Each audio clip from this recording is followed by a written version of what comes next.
Hello बच्चों, आज हम पढ़ते हैं कक्षा 7 का पाठ 2 दादी माँ। दादी माँ श्री शिव प्रसाद सिंह इसके लेखक हैं।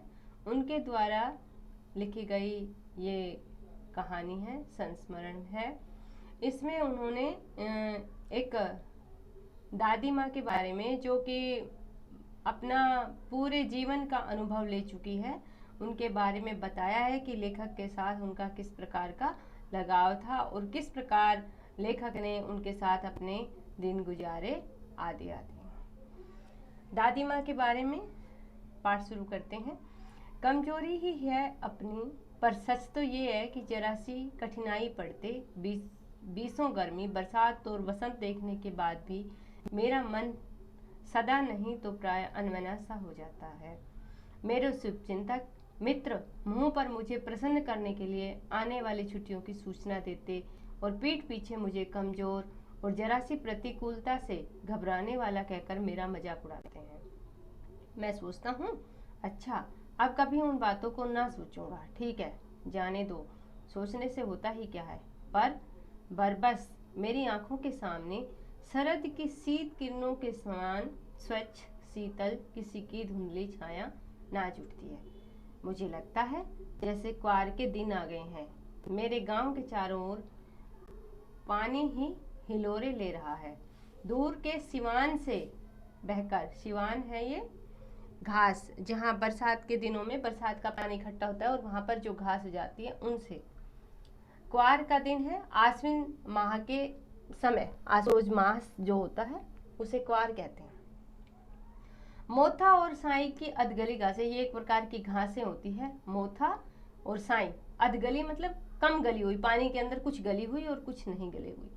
घेऊर और बन प्याज की जड़ें तथा नाना प्रकार की बरसाती घासों के बीज सूरज की गर्मी में खोलते हुए पानी में सड़कर एक विचित्र गंध छोड़ रहे हैं। कहने का अर्थ है कि पानी में कुछ तरह तरह के घास फूस इत्यादि इकट्ठे होकर जब सड़ने लग जाते हैं तो उनसे एक विचित्र प्रकार की गंध सी आने लगती है। रास्तों में कीचड़ सूख गया और गांव के लड़के किनारों पर झाग भरे जलाशयों में धमाके से कूद रहे हैं। ये झाग भरे जलाशय क्या है कि जलाशयों में जब पानी रहता है तो पानी बहता रहता है, लेकिन जब पानी रुक जाता है तो उनमें हवा से या मक्खी मच्छरों से या जानवरों से झाग से बनने लग जाते हैं। तो ऐसे तालाब जहाँ पर पानी रुका हुआ है, धमाके से कूद रहे हैं। अपने अपने मौसम की अपनी अपनी बातें होती हैं। आषाढ़ में आम और जामुन ना मिले चिंता नहीं, अगहन में और गुड़ ना मिले दुख नहीं, चैत के दिनों में मलाई के साथ गुड़ की पट्टी ना मिले अफसोस नहीं, पर क्वार के दिनों में इस गंधपूर्ण झाग भरे जल में कूदना ना हो तो बड़ा बुरा मालूम होता है। कहने का तात्पर्य ये कि है कि कभी कोई चीज इधर उधर हो सकती है, लेकिन जब क्वार के महीने में बरसात होती है तो इस समय इस जलाशय से ऐसी दुर्गंध आने लगती है। मैं क्वार के दिनों में इस गंधपूर्ण झाग भरे जल में कूदना ना हो तो इसे बड़ा बुरा मालूम होता है। यानी सभी इस झाग भरे जल में कूद करके खुशी मनाते हैं, एंजॉय करते हैं। मैं भीतर हुड़क रहा था। एक दिन ही तो कूद सका था। नहा धोकर बीमार हो गया। हल्की बीमारी, न जाने क्यों मुझे अच्छी लगती थी। थोड़ा थोड़ा ज्वर हो, सर में साधारण दर्द और खाने के लिए दिन भर नींबू और साबु, लेकिन इस बार ऐसी चीज नहीं थी। ज्वर जो चढ़ा तो चढ़ता ही गया। ज्वर क्या होता है बच्चों? बुखार। रजाई पर रजाई और उतरा रात 12 बजे के बाद, यानी बहुत ज्यादा ठंड लगी और रात को 12 बजे के बाद उतरा। लेखक को अब की बार जो बुखार आया वो बड़ा ही अलग किस्म का था। आगे बताता है, दिन में मैं चादर लपेटे सोया था। दादी माँ आई, शायद नहाकर आई थी। उसी झाग वाले जल में पतले दुबले स्नेह सने शरीर पर सफेद किनारेहीन धोती, सन से सफेद बालों के सिरों पर सद्य टपके हुए जल की शीतलता। आते ही उन्होंने सर और पेट छुए। ये सब बच्चों यहाँ से दादी माँ की जो वेशभूषा थी उसके बारे में बताया कि वो दादी माँ किस प्रकार की पोशाक पहने हुए थी। सफेद साड़ी थी, किनारे ही धोती थी, उनके बालों से पानी टपक रहा था। आते ही उन्होंने सर और पेट छुए, आंचल की गांठ खोल किसी अदृश्य शक्तिधारी के चबूतरे की मिट्टी मुंह में डाली, माथे पर लगाई। दिन रात चारपाई के पास बैठी रहती, कभी पंखा जलती, कभी जलते हुए हाथ पैर कपड़े से सहलाती, सर पर दालचीनी का लेप करती और 20 बार छू छू कर ज्वर का अनुमान करती।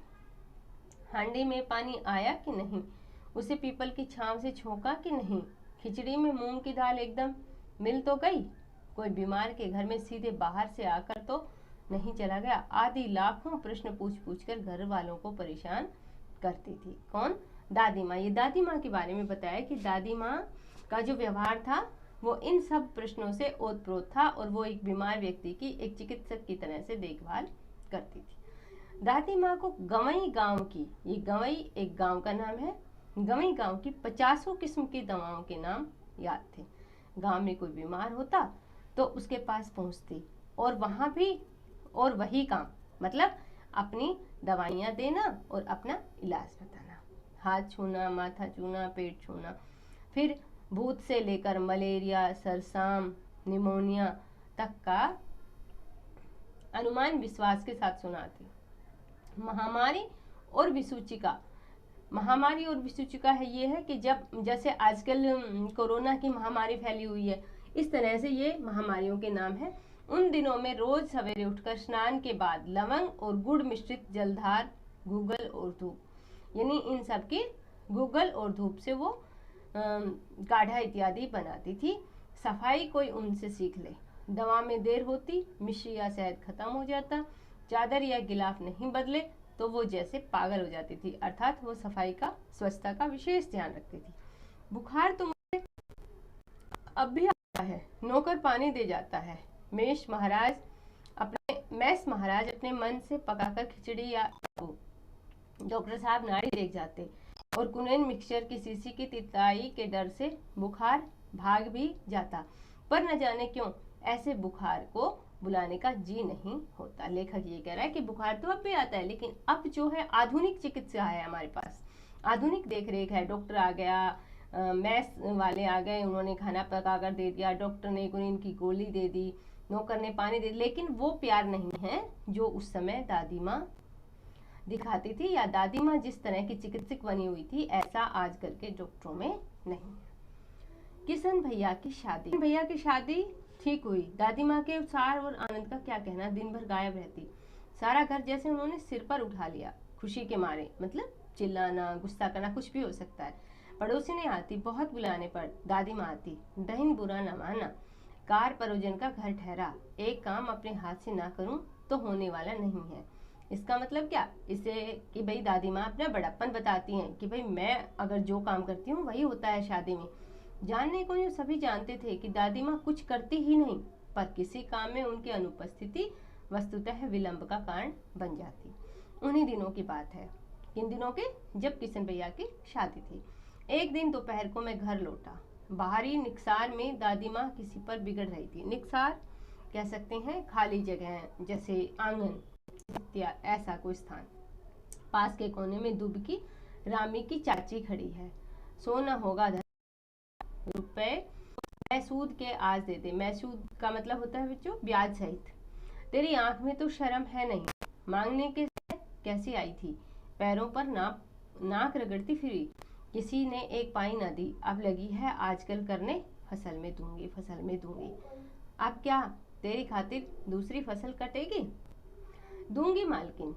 रामी की चाची रोती हुई दोनों हाथों से आंचल पकड़े दादी माँ के पैरों की ओर झुकी। बिटिया की शादी है, आप न दया करेंगी तो उस बेचारी का निस्तार कैसे होगा। यहाँ निस्तार का मतलब है कि भाई उसका विवाह कैसे होगा, खुशी खुशी संपन्न कैसे होगा।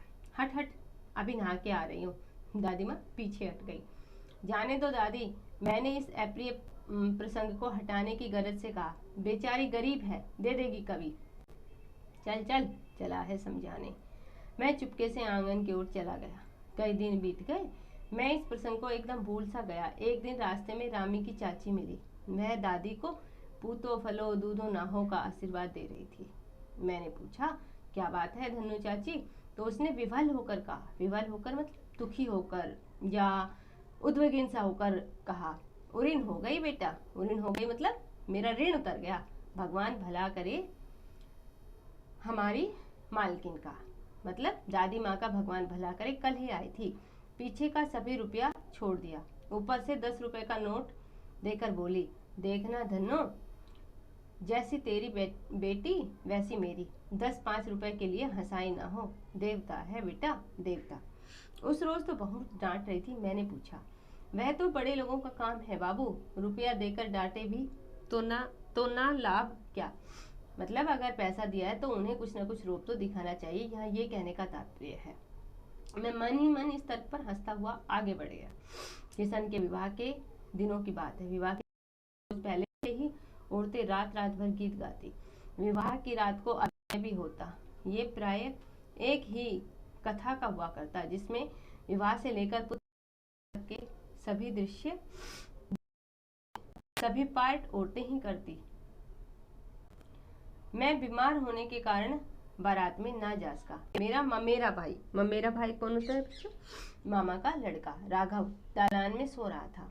वह भी बारात जाने के बाद पहुंचा था। औरतों ने उस पर भी आपत्ति की। दादी माँ बिगड़ी, लड़के से क्या पर्दा, लड़के और ब्रह्मा का मन एक सा होता है। मुझे भी पास ही एक चारपाई पर चादर उठाकर दादी माँ ने चुपके से सुला दिया था। बड़ी हंसी आ रही थी। सोचा कहीं जोर से हंस दूं, भेद खुल जाए तो निकाल बाहर किया जाऊंगा, पर भाभी की बात पर हंसी रुक ना सकी और भंडाफोड़ हो गया। देबू की माँ ने चादर खींच ली। कहो दादी, ये कौन बच्चा सोया है? बेचारा रोता है, शायद दूध तो पिला दूं। हाथापाई शुरू हुई। दादी माँ बिगड़ी, लड़के से क्यों लगती है? सुबह रास्ते में देबू की माँ मिली। कल वाला बच्चा भाभी। मैं वहां से जोर से भागा और दादी माँ के पास जा खड़ा हुआ। वस्तुतः किसी प्रकार का अपराध हो जाने पर जब हम दादी माँ की छाया में खड़े हो जाते तो अभयदान मिल जाता। अभयदान कहने का मतलब है कि हमें माफ़ी मिल जाती, हमें फिर कोई कुछ ना कहता। स्नेह और ममता की मूर्ति दादी माँ की एक एक बात आज कैसी कैसी मालूम होती है। परिस्थितियों का वात्या चक्र होता है, वायु का चक्र या जीवन का चक्र, जिसको सूखे पत्ते सा कैसा नचाता है, इसे दादी माँ खूब जानती थी। दादी की मृत्यु के बाद से ही वो बहुत उदास रहती थी। संसार उन्हें धोखे की टट्टी सी मालूम होता। दादा ने स्वयं जो धोखा दिया, वे सदा उन्हें आगे भेजकर अपने पीछे को जाने की झूठी बात कहा करते थे। दादा की मृत्यु के बाद कुकर मुत्ते की तरह बहने वाला, मुंह में राम बगल में छुरी वाले दोस्तों की शुभ चिंता ने स्थिति और भी डावाडोल कर दी। डावाडोल करना मतलब डगमगा देना। दादा के श्राद्ध में दादी माँ के मना करने पर भी पिताजी ने जो अतुल संपत्ति व्यय की, वह घर की तो थी नहीं। दादी माँ अक्सर उदास रहा करती। माघ के दिन थे। माघ ये सर्दी का महीना होता है। कड़ाके का जाड़ा पड़ रहा था। पछुआ का सन्नाटा और पाले की सीप। पछुआ मतलब जब पश्चिम दिशा से हवा चलती है, और पाले की सीप, पाले की सर्दी हड्डियों में घुसी पड़ती है। शाम को मैंने देखा दादी माँ गीली धोती पहने कोने वाले घर में एक संदूक पर दिया जलाए हाथ जोड़कर बैठी है। उनकी स्नेह कातर आंखों में मैंने आंसू कभी नहीं देखे थे। मैं बहुत देर तक मन मारे उदास उनके पास बैठा रहा। उन्होंने आंखें खोली। दादी माँ, मैंने धीरे से कहा, क्या है रे, तू यहाँ क्यों बैठा है? दादी माँ, एक बात पूछूं, बताओगी ना? मैंने उनकी स्नेहपूर्ण आंखों की ओर देखा। क्या है, पूछ। तुम रोती थी? दादी माँ मुस्कुराई। पागल, तूने अभी खाना भी नहीं खाया ना, चल चल धोती तो बदल लो दादी माँ, मैंने कहा। मुझे सर्दी गर्मी नहीं लगती बेटा। वो मुझे खींचती हुई रसोई में ले गई। सुबह मैंने देखा चारपाई पर बैठे पिताजी और किशन भैया मन मारे कुछ सोच रहे थे। दूसरा चारा ही क्या है? बाबू बोले, रुपया कोई देता नहीं, कितने के तो अभी पिछले भी बाकी हैं। वे रोने रोने से हो गई। रोता क्यों है रे? ने उनका माथा सहलाते हुए कहा, यानी पुचकारते हुए, आशीर्वाद देते हुए कहा। मैं तो अभी हूँ। उन्होंने संदूक खोलकर एक चमकती सी चीज निकाली। मेरे दादा ने ये कंगन मुझे इसी दिन के लिए पहनाया था। उनका गला मैंने इसे पहना नहीं, इसे सहेज कर रखती आई हूँ। यह उनके वंश की निशानी है। मैंने आंसू पोंछकर कहा। पुराने लोग आगा पीछा सब सोच लेते थे बेटा।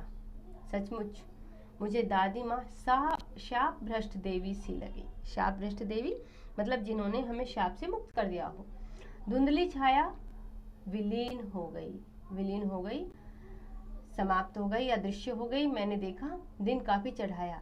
पास के लंबे खजूर के पेड़ से उड़कर एक कौवा अपनी घिनौनी काली पांखें फैलाकर मेरी खिड़की पर बैठ गया।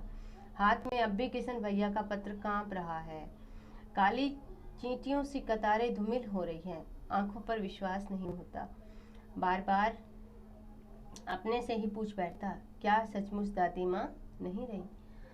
तो बच्चों, ये इसके लेखक शिव प्रसाद सिंह लेखक, उन्होंने कहा है कि दादी माँ का इतना प्यार, इतना स्नेह, इतनी ममता, और जो आज जिनके बारे में हमें ये सूचना लग गई कि धुंधली छाया उनकी विलीन हो गई, अर्थात वो परमात्मा में विलीन हो गई, लेकिन फिर भी उनका जो ममतामयी चरित्र जो इस कहानी में उभर करके आया है वो हमें अलग से झकझोर रहा है। उनके जीवन की कहानी और लेखक के प्रति जो उनका प्यार है वो वास्तव में ही कहने लायक है और अमल करने लायक है हमें, कि भाई हमें किस प्रकार से अपने बड़ों को और बड़ों को अपने छोटों से किस प्रकार से व्यवहार करना चाहिए, वो इस दादी माँ में दिखाया गया है।